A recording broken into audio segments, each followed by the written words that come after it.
In part 6 of this section, we're going to be looking at perpendicular lines. And perpendicular lines are another special relationship that we can have between two straight lines. And the symbol that we have here is a symbol that's used to represent perpendicular.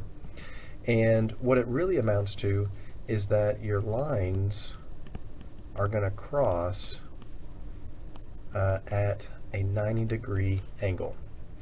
So we are expecting to have an intersection between two perpendicular lines, and the intersection has to form a 90-degree angle. So our definition is going to help us to see when in fact we do have two lines that are perpendicular. So it says here, two lines with slope m1 and m2 are said to be perpendicular if and only if m1 times m2 is equal to -1. So this becomes a formula that we can use to check and verify that we're working with two objects, two lines that are perpendicular. Now, in many previous courses, you oftentimes will hear the language negative reciprocals. And the phrase negative reciprocals is a really good way to remember how to create a pair of slopes that are perpendicular.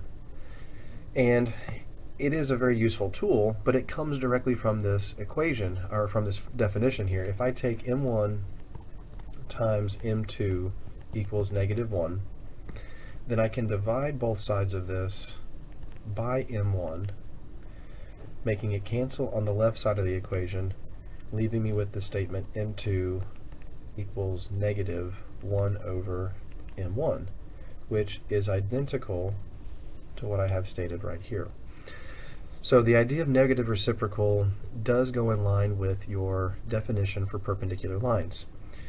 Now, the vertical line, as we've discussed, is a special type of straight line because it's the only line that's not a function, and it's the only line that also does not have a slope that we can use to describe it. So we have to have a second statement specifically about vertical lines.